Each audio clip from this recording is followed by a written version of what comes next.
Disclaimer. The content provided in this podcast is for informational and entertainment purposes only. While we discuss topics related to mental health advice, life wisdom, and alike, the opinions expressed are personal views of the hosts and do not constitute professional, legal, or medical advice. We make no representations or warranties about the accuracy or completeness of the information discussed. Any action you take based on the information in this podcast is strictly at your own risk, and we are not liable for any losses or damages in connection with its use. Additionally, this podcast may contain discussions around addictions, substances, which are intended for adult audiences. We do not endorse any illegal activities. Please consult your local laws before engaging in any actions related to this content. By listening to this podcast, you agree that you are over the age of 18 or the age of majority in your jurisdiction and understand the terms of this disclaimer. Welcome to the Balancing Forces podcast, where two opposites collide in the best way possible.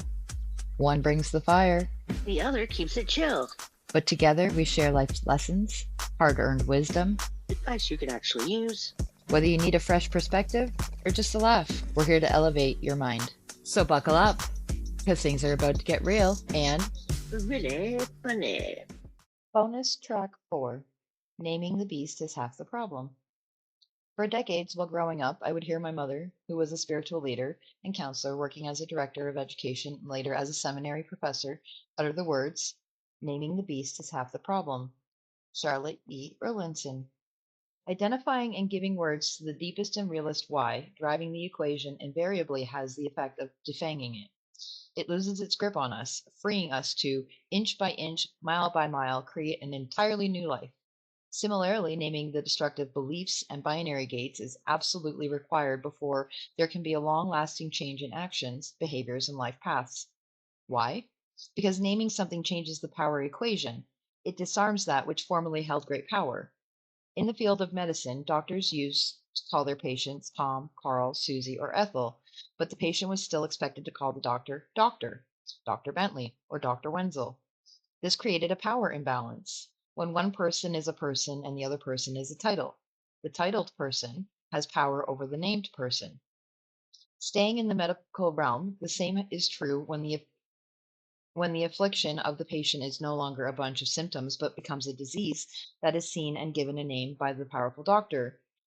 In traditional cultures, the job of the shaman, medicine man, or healer was to name the affliction of the individual who was suffering. The disease loses a good amount of power over an individual once it is correctly identified, because now it can be attacked accurately, but also because it no longer possesses the mystery of the unknown and the state of being untouchable.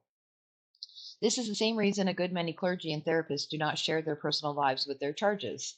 For some, doing so punctures the illusion of having their expletive together, their bleep together.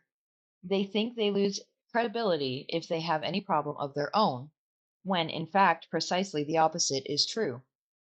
A healer, or what the theologian Henry Nouwen called the wounded healer, gains both street cred and greater power for change when he has gone through the suffering and is not afraid to admit it. For other healers, it is strictly an ego thing that keeps them from sharing their own struggles with their clients, patients, and parishioners. It is nice to be looked up to, and who would want to let go of that? So the power imbalance is perpetuated, and thus the act of naming the beast, whether inside a client or inside oneself, is never brought fully into the light, because the healer lacks the power that comes from both looking at his own afflictions and being at peace revealing them. The cleric has far more oratorical impact when his or her preaching is driven by and acknowledges his or own spiritual wrestling. Absent that, preaching becomes dry and merely didactic, domineering, or rah-rah. The whole purpose of doing this deep diving into your soul and the core beliefs that run your entire operating system is to discern and fully articulate what the true problem is. And the real root of the problem always, always, always lies down in the realm of the core beliefs. This is why I don't try to get a drunk to stop drinking, a bulimic to stop binging and purging, or a cheater to stop cheating. It is a losing battle. The vice will eventually be replaced by some new vice. Cheaters will cheat again or do some other bad thing if the root of the problem is not found and articulated. The goal is never to get the action to stop, but to the root of the faulty beliefs driving the action in the first place. Do that, and the change in the behavior will follow, almost effortlessly. More importantly, the removal of the actions will be permanent, whereas attempts to change the behavior without changing the messed up core beliefs driving the action yields temporary, fleeting results, if that. So yes, the main problem is discerning the root problem, the faulty core belief, i.e. naming the beast. In this effort to name the spiritual afflictions of my clients, I am forever diving with them into the realm of fear. In that vein, one of the phrases my clients hear me harp on again and again is, if you're ever trying to figure out why someone is doing something that doesn't make sense, or isn't doing something that it would seem they should be, ask yourself one question. What is the single greatest fear driving the behavior? Then speculate answers and go with the one that seems to make the most sense. For everything is fear. Once that core fear gets articulated and fully looked at, a breakthrough almost invariably happens, often right on the spot. The proverbial light bulb goes on. I've seen it more times than I could ever count. I've seen the illumination and immediate change happen right in front of me, week after week, year after year. What's more powerful when that happens is that the person can never go back. The genie is out of the bottle. Awareness, as the Buddhists like to talk about, one of one's own destructive beliefs now spring up much more organically when confronted with situations that previously sucked one down into those maladaptive actions. Once you're aware of what you're doing and why you're really doing it, it becomes harder and harder to keep choosing it.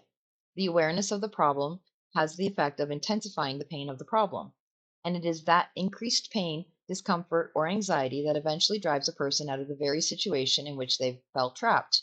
Thus, a sort of spiritual break the fever by spiking the fever occurs. Journaling recommendations. 1. What is the beast in your life that is still unnamed? What are the earmarks or the symptoms of the beast afflicting your soul, and how is the affliction manifesting itself? 2. It's sometimes hard to see it on our own, to go deep enough on our own, but what can you see? What is the grand fear afflicting your life, and why? 3. What is your preferred means of running from your afflictions? Is it an eating disorder, the bottle, gambling, or what? 4. What would your life look like if you stopped running? How awesome is this? This is going to be the book we're going to be giving away. It is an autographed copy as well. Thanks for listening. Be sure to like, share, subscribe, leave a comment, share this out with your friends. At the end of the series, there will be a giveaway for a copy of your own book. Thank you.